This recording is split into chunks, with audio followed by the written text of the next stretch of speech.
The Sunday school lesson for October 20th, 2024 is Jesus Points to Daniel, Mark chapter 13, verses 14 through 27. Welcome, viewers and subscribers, to my channel, Read With Me. I am Audrey. If you are new here, please know that this is an audio reading of the lesson. Great abomination, Mark chapter 13, verse 14. Mark 13, with parallels in Matthew 24 and Luke 21, is called the Olivet Discourse because Jesus spoke about Jerusalem's destruction as he sat upon the Mount of Olives, Mark 13 and 3. Christ arrived in Jerusalem on Palm Sunday amid the shouts of enthusiastic pilgrims, chapter 11, verses 1 through 11. At the end of the day, he retired to the nearby village of Bethany. The next day, Monday, the Lord returned to the city, chasing money changers from the temple and departing again at the end of the day, verse 19. On Tuesday, he returned to Jerusalem once again, verse 20. The religious leaders took the opportunity to question Christ about his authority, verses 27 through 33. Paying taxes to Caesar, chapter 12, verses 13 through 17. Marriage in the afterlife, verses 18 through 27. And the greatest commandment, verses 28 through 34. They brought to him these questions, intending to trap him in his words. Each of these attempts were silenced by Jesus' answers. In Matthew's account, before leaving the temple courts, Jesus delivered a scathing denunciation of the hypocritical Pharisees, Matthew 23, declaring that their house, the temple, was left to them desolate. Then, as Jesus and his disciples crossed over to the Mount of Olives, the disciples marveled at the grandeur of the temple. The Lord then informed them that the temple stones would all be torn down. Mark chapter 13, verse 2. In response, Jesus' closest disciple asked him when these things would take place. Verse 4. Jesus began by telling them that false Christs would arrive. Verse 6. Wars and rumors of wars would occur. Verse 7. And earthquakes and famines would be frequent. These signs, however, were just the beginnings of sorrows. Verse 8. There would also be intense persecution of the faithful. Verse 9. We now come to one of the most significant and most debated signs mentioned in this discourse, the abomination of desolation, verse 14. Since Daniel speaks of the abomination of desolation, Christ was not delivering new revelation to his disciples, but reapplying Daniel's prophecy to future events. Many believe this refers to events that will occur during the Great Tribulation. Daniel's prophecy itself referred primarily to what occurred during the Maccabean period, when the king of Antiochus Epiphanes ruled, desecrated the temple by erecting an image of Zeus and sacrificing swine on the altar. Since Christ, however, spoke of the abomination of desolation as something future, Mark chapter 13, verse 14, it could not have had its only meaning in the past. Christ may have understood the abomination of desolation to be a person, often associated with the Antichrist. Great affliction, Mark chapter 13, verses 15 through 23. Future conditions, Mark chapter 13, verses 15 through 18. Once the abomination of desolation takes place, end time events would happen immediately. There would be no time to take anything out of their homes. Mark chapter 13, verse 15. Such a time would be especially difficult for nursing mothers or during winter. It is difficult to determine whether Christ was dealing primarily with events that would occur during the lifetime of his disciples or with end time events. He seems to have been referring at least partly to the destruction of Jerusalem that occurred in AD 70, which included the destruction of the temple and caused many to flee the city. The historical records we have of those events depict a horrifying scene that matches the warnings Jesus gives in this passage, although some details differ.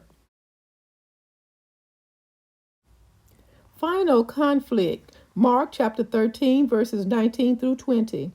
If Christ had been referring only to the destruction of Jerusalem in AD 70, that event would have been the worst that the world has ever seen. While the events of AD 70 were horrific, however, other tragedies seem even worse. There appears to be a further fulfillment of Jesus' prophecy that is yet to come. His words have an ominous end times ring. Since these last days would be so catastrophic, the Lord will shorten them. Otherwise, no one would survive. For the elect's sake, that is, for the sake of his people, God has shortened the days of this time of testing. Verse 20. False Christs. Mark chapter 13, verses 21 through 23. False messiahs and prophets have arisen since the time of Christ and will continue to do so until the end.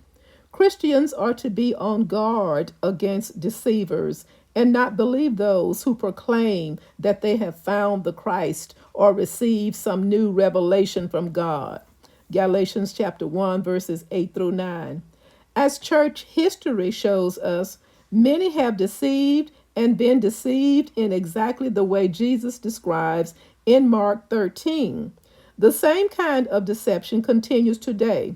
Therefore, we must pay attention to the many warnings given throughout Scripture concerning false teaching. These spiritual counterfeits claim miraculous powers. If they show signs and wonders, verse 22, it is either mere trickery or done by the power of Satan. 2 Corinthians chapter 11, verses 13 through 14. That a person can perform miraculous signs does not necessarily mean he or she is a true child of God. Matthew chapter 7, verses 21 through 23. False teachers, whether ancient or modern, have one goal: to deceive God's people, the elect.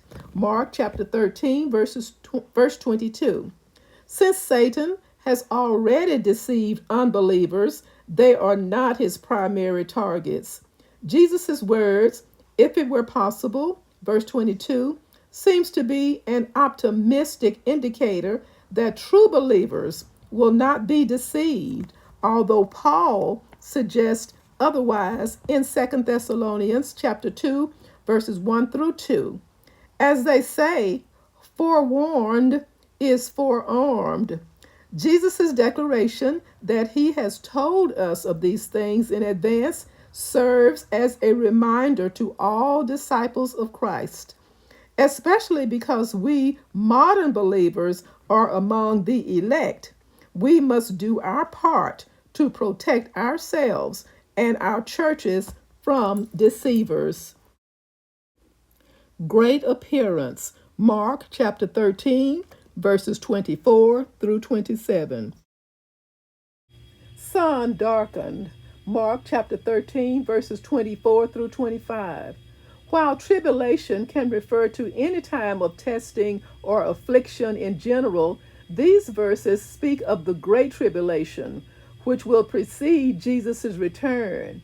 Daniel chapter 12, verse 1 says, "There shall be a time of trouble, such as never was since there was a nation even to that same time. And at that time thy people shall be delivered, every one that shall be found written in the book." Prior to the return of Christ, cataclysmic events will occur in the heavens. How these events will be interpreted by people who see them is not stated here. Revelation chapter 6, verses 12 through 17. While such events might cause some to think the end is near, Matthew's account indicates that many will go about their daily business as in Noah's day. Chapter 24, verses 38 through 39. Sun descending. Mark chapter 13, verses 26 through 27. After all of these events have occurred, then shall they see the Son of Man coming in the clouds with great power and glory. Mark 13 and 26. Or as Revelation 1 and 7 says, Behold, he cometh with clouds, and every eye shall see him, and they also which pierced him, and all kindred of the earth shall wail because of him. Christ's coming in power and glory is vividly described in Revelation 19. The beast and the kings of the earth and their armies, verse 19, will be decisively defeated by the King of Kings. Then the beast and the false prophet will be cast alive into a lake of fire, burning with brimstone, verse 20. Angels will gather the elect together from the uttermost part of the earth. Mark chapter 13, verse 27, thus fulfilling one of Jesus' parables in which wheat and tares grow together until the harvest. Matthew 13, 24 through 30, and verses 36 through 43. As therefore the tares are gathered and burned in the fire, so shall be the end of this world. Verse 40. We dare not wait until the end of time to try to get ready to meet God.